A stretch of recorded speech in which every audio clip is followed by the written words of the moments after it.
ഇന്നിപ്പോൾ എൻ്റെ തേജൂട്ടൻ്റെയും ത്രേക്കുട്ടിയുടെയും പുതിയൊരു തുടക്കത്തിലേക്കുള്ള യാത്രയിലാണ്. ഇന്നു മുതൽ ന്യൂ സ്കൂളും പുതിയ റൂട്ടീൻസും ഒക്കെ സ്റ്റാർട്ട് ചെയ്യുവാണ്. ഇവിടെ എങ്ങനെയാണെന്ന് വെച്ചാൽ ഏപ്രിൽ ഫസ്റ്റ് വീക്ക് തന്നെ അടുത്ത അക്കാഡമിക് ഇയർ സ്റ്റാർട്ട് ചെയ്യും. കറക്റ്റ് 1 മാസം മാത്രമാണ് വെക്കേഷൻ. നമ്മളൊക്കെ പഠിച്ചിരുന്നപ്പോൾ എന്താല്ലേ 2 മാസം ഏതൊക്കെ രീതിയിൽ വെക്കേഷൻ അടിച്ചു പൊളിക്കണമെന്ന് മുന്നേ മനസ്സിൽ തീരുമാനിച്ചു വെച്ചിരിക്കും. കൂട്ടുകാരും ഒത്തുള്ള കളികളും പിണക്കങ്ങളും ഇണക്കങ്ങളും പിന്നെ റിലേറ്റീവ്സിൻ്റെ എല്ലാം വീട്ടിൽ പോണതും ഒക്കെ. ആ കുട്ടിക്കാലം ഒരിക്കൽ കൂടെ തിരിച്ചു കിട്ടിയിരുന്നെങ്കിൽ ഇവർ വളരാതെ കുഞ്ഞായി ഇങ്ങനെ ഇരുന്നാൽ മതിയായിരുന്നു. കുഞ്ഞായിരിക്കുമ്പോൾ വേഗം വലുതായാൽ മതി. വലുതായാലോ ഈശോ വലുതാകണ്ടായിരുന്നെന്ന് തോന്നും. വളരും തോറും ഈ കുട്ടിത്തവും നിഷ്കളങ്കതയെല്ലാം നഷ്ടപ്പെട്ടിട്ടേ ഇരിക്കും. പറഞ്ഞിട്ട് കാര്യമില്ലല്ലോ, അവരും വളരട്ടെ അല്ലേ. ഇപ്പോൾ മക്കൾ പോയതിന് ശേഷമാണ് ഏട്ടനും പോണത്. കുറച്ച് ദിവസമായിട്ട് രണ്ടുപേരും കൂടെ ഉണ്ടായിരുന്നിട്ട് പെട്ടെന്ന് പോയപ്പോൾ ശോകമുഖമായ അവസ്ഥയായിരുന്നു. ഇനിയിപ്പോൾ 2:30 വരെ കാത്തിരിക്കണം. പിന്നെ ഞാനും എൻ്റെ ഡെയിലി റൂട്ടീനിലേക്ക് കടന്നു. ചെടികൾക്കൊക്കെ വെള്ളം ഒഴിച്ചു. ഇന്നലെ രാത്രി 12 മണി വരെ ഇരുന്നിട്ടാണ് ബുക്സൊക്കെ കവർ ചെയ്തെടുത്ത്. പിന്നെ ക്ലീനാക്കാൻ ഒന്നും നിന്നില്ല. പിന്നെ ബാക്കി ഉണ്ടായിരുന്ന എല്ലാവർക്കും ഒന്ന് എടുത്തു വെച്ചു. ഇനി ബാക്കി ടെക്സ്റ്റ് ബുക്കൊക്കെ കവർ ചെയ്ത് എടുക്കാറുണ്ട്. സത്യത്തിൽ ഇന്ന് രാവിലെ എനിക്കൊരു ഓട്ടപ്പാച്ചിലായിരുന്നു. 2 പേർക്കും ടിഫിനും ലഞ്ചും ഒക്കെ എടുത്തിട്ട് പോകണമായിരുന്നു. ഇവിടെയാണെങ്കിൽ സ്കൂളിൽ നോൺ വെജ് ഒന്നും അലൗഡല്ല.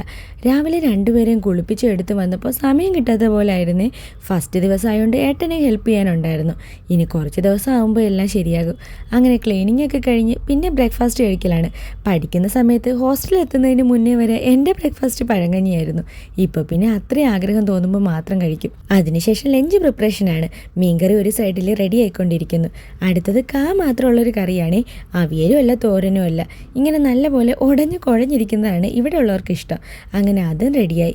ലാസ്റ്റ് ഒരു രസം കൂടി വെച്ചപ്പോഴത്തേക്കും ഇന്നത്തെ ലഞ്ചിന് വേണ്ടിയിട്ടുള്ളതായിട്ടുണ്ടായിരുന്നു. അടുത്തത് 2 പേരുടെ യൂണിഫോം ആൾട്ടർ ചെയ്യുന്ന പരിപാടിയാണ്. സ്മോൾ സൈസായിട്ട് കൂടി 2 പേർക്കും വലുതായിരുന്നു. ഒരെണ്ണം ഇന്ന് ആൾട്ടർ ചെയ്തിട്ടുകൊണ്ട് പോയി.